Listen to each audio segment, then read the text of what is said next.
Miss world 2025 పోటీల శుభ సందర్భంగా తెలంగాణలో సందడి చేస్తున్న అందాల బామలు బుధవారం తెలంగాణకే తలమానికమైన రామప్పను సందర్శించనున్నారు. ఘన చరిత్ర ఉన్న ఈ ఆలయ విశిష్టతను ప్రపంచానికి చాటి చెప్పనున్నారు. రామప్ప ఆలయం తెలంగాణలోని ములుగు జిల్లా పాలంపేట గ్రామంలో ఉంది. ఇది ఒక చారిత్రక శిల్పకళా సంపద గల శివాలయం. దీన్ని నిర్మించిన ప్రధాన శిల్పి పేరిట దీనికి రామప్ప అని పేరు వచ్చింది. ఇది భారతదేశంలోని ఒక అరుదైన విశేషం.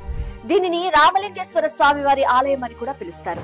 రామప్ప ఆలయాన్ని క్రీస్తు శకం 1213వ సంవత్సరంలో కాకతీయ రాజు గణపతి దేవుని సేనాధిపతి రేచర్ల రుద్రుడు నిర్మించారు. ఈ ఆలయం కాకతీయుల శిల్పకళా నైపుణ్యాన్ని మనకు కళ్లకు కడుతుంది. నక్షత్రాకారంలో ఎత్తైన పీఠం పైన నిర్మితమైన గర్భాలయంలో నల్లటి నునుపురాతితో చెక్కిన శివలింగం అత్యద్భుతంగా ఉంటుంది.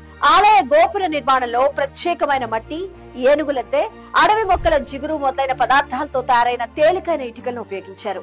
ఇవి నీటిపై తేలుతాయి కూడా. ఈ ఆలయాన్ని ఇసుకపై శాండిల్ బాక్స్ టెక్నాలజీతో నిర్మించారు. ఈ రామప్ప ఆలయం భూకంపాలు, యుద్ధాలు, ప్రకృతి విపత్తులను తట్టుకొని 800 ఏళ్లుగా నిలిచి ఉంది. దీని నిర్మాణంలో ఉపయోగించిన ఎర్ర ఇసుకరాయి, నల్లరాయి శిల్పాలు నేటికి తమ రంగు కోల్పోకుండా, చెక్కు చెదరకుండా అద్దంలా ప్రతిబింబిస్తున్నాయి. ఆలయ ప్రాకారాలు, స్తంభాలు, పైకప్పు మీద ఉన్న అప్సరసలు, గంధర్వ కన్యలు, నాగకన్యలు, సాలబంచుకల వంటి శిల్పాలు అపురూపంగా చెక్కబడ్డాయి. ఇంత విశిష్టత కలిగిన ఈ ఆలయాన్ని 2021లో యునెస్కో ప్రపంచ వారసత్వ సంపదగా గుర్తించింది.